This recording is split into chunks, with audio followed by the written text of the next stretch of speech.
रामलीला के प्रख्यात कलाकारों के द्वारा किया गया मंचन दर्शकों का मन मोह लिया।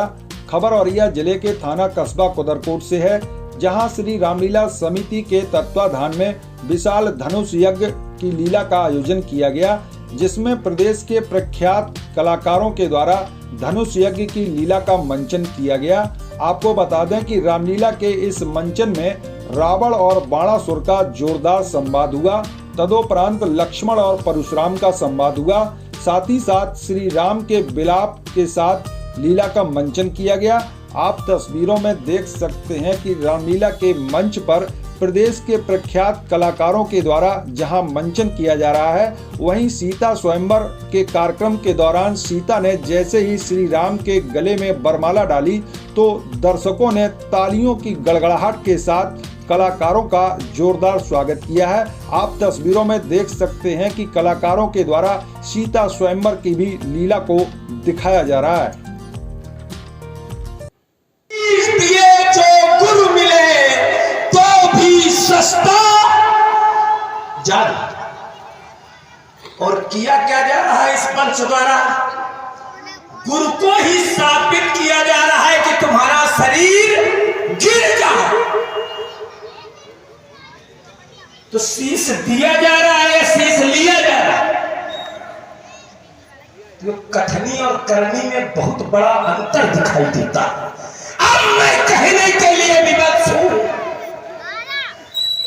कि कर जाए तो खून, कर जाए तो खून, पर बरसे ना एक खून। ये कोरा अभिमान इन मेघों में है। यहां जो कहा सो किया, जो दिया सो दिया। गुरुदेव के दर्शन कराओ जा करके। तो परशुराम जी दर्शन करने भगवान शंकर के कैलाश पर्वत पर पहुंचे। और जब कैलाश पर्वत पर पहुंचे तो द्वारपाल के रूप में गणेश जी खड़े थे। और जब गणेश जी खड़े थे तो गणेश जी ने इनको रोका कि आप अंदर नहीं जा सकते हो। तो ईमानदारी की बात तो ये कि तुम्हें रुक जाना चाहिए था, लेकिन तुम नहीं रुके। अब गणेश जी द्वारपाल के रूप में खड़े हैं तो द्वारपाल का काम ही ये होता है कि राम द्वारे तुम रखवारे हो तुम आज्ञा बिन। जब तक अंदर से आज्ञा नहीं है तब तक किसी को जाने नहीं दिया जाएगा। तो गणेश जी ने रोका, इन्होंने नहीं बात मानी गणेश की। धक्का मुक्की प्रारंभ हुई, युद्ध प्रारंभ हो गया और आपने गणेश का दांत तोड़ दिया। तो आप गणेश का दांत तोड़ चुके हैं आज के धरातल पर। इसलिए मैंने कहा था कि तुमने भगवान शंकर के पुत्र का दांत तोड़ा है, लेकिन आज के धरातल पर महाभारत ग्रंथ की कहीं कोई रचना नहीं हुई है। अब गणेश जी तो रोकेंगे। गणेश जी ने परशुराम को तो बाद में रोका है। एक बार स्थिति ऐसी आई थी कि गणेश जी ने अपने पिता भगवान शंकर को रोक दिया था। जब माता पार्वती कक्ष के अंदर थी तो शंकर जी को रोक दिया था। तो जब गणेश अपने पिता शंकर जी को रोक सकते हैं तो तुम्हें तो रोक सकते हैं। भले आपने फरसा चला दिया, वो विषय अलग का है।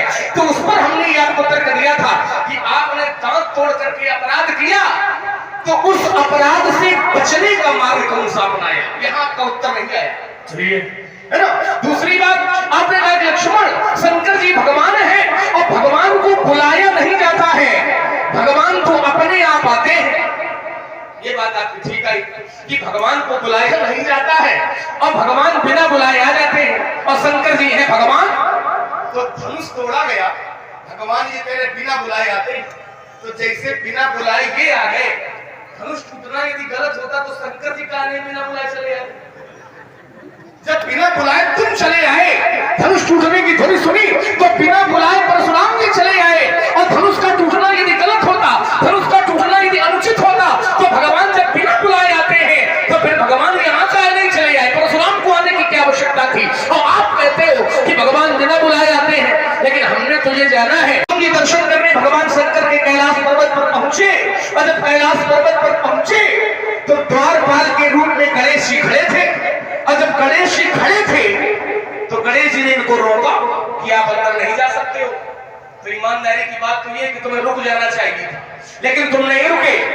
अब गणेश जी द्वारपाल के रूप में खड़े हैं तो द्वारपाल का काम ही ये होता है कि राम द्वारे तुम रखवारे हो तुम आज्ञा बिन।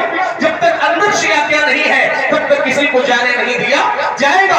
तो गणेश जी ने रोका, इन्होंने नहीं बात मानी गणेश की। धक्का मुक्की प्रारंभ हुई, युद्ध प्रारंभ हो गया और आपने गणेश का दांत तोड़ दिया। तो आप गणेश का दांत तोड़ चुके हैं आज के धरातल पर। इसलिए मैंने कहा था कि तुमने भगवान शंकर के पुत्र का दांत तोड़ा है, लेकिन आज के धरातल पर महाभारत ग्रंथ की कहीं कोई रचना नहीं हुई है। अब गणेश जी तो रोकेंगे, गणेश जी ने परशुराम को तो बाद में रोका है। एक बार स्थिति ऐसी आई थी कि गणेश जी ने अपने पिता भगवान शंकर को रोक दिया था। जब माता पार्वती कक्ष के अंदर थी तो शंकर जी को रोक दिया था। तो जब गणेश अपने पिता शंकर जी को रोक सकते हैं तो तुम्हें तो रोक सकते हैं। भले आपने फरसा चला दिया, वो विषय अलग का है।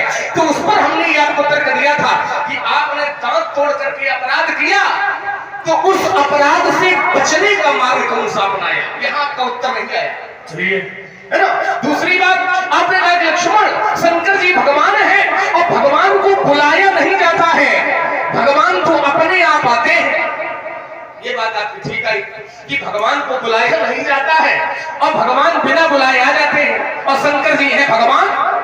तो धनुष तोड़ा गया, भगवान ये कह रहे बिना बुलाए आते हैं।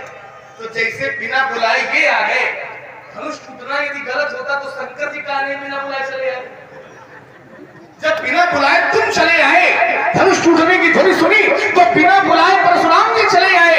और धनुष का टूटना यदि गलत होता, धनुष का टूटना यदि अनुचित होता, तो भगवान जब बिना बुलाए आते हैं तो फिर भगवान यहाँ का नहीं चले आए, परशुराम को आने की क्या आवश्यकता थी? और आप कहते हो कि भगवान बिना बुलाए आते हैं, लेकिन हमने तुझे जाना है।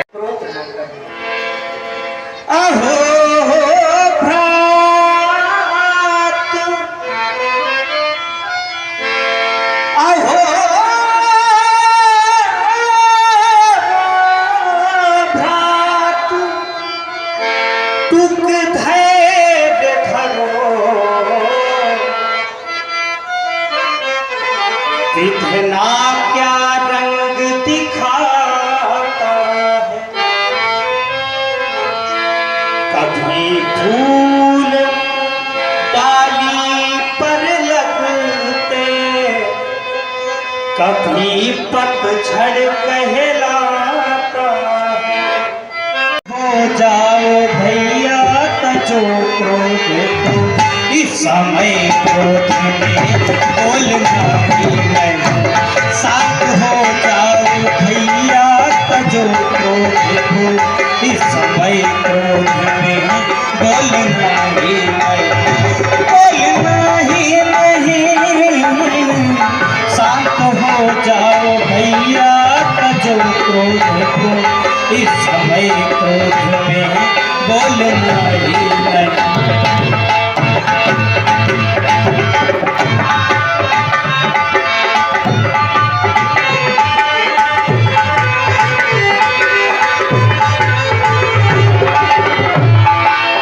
तुम्हारे द्वारा प्रतिज्ञा कर दी गई,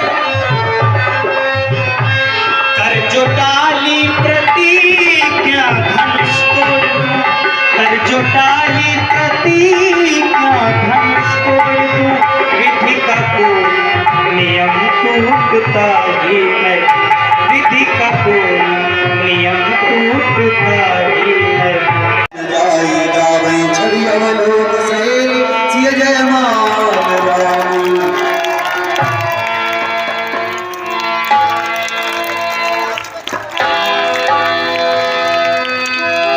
आरती कर जनक कर जोरे, बड़े भाग आए प्रभु।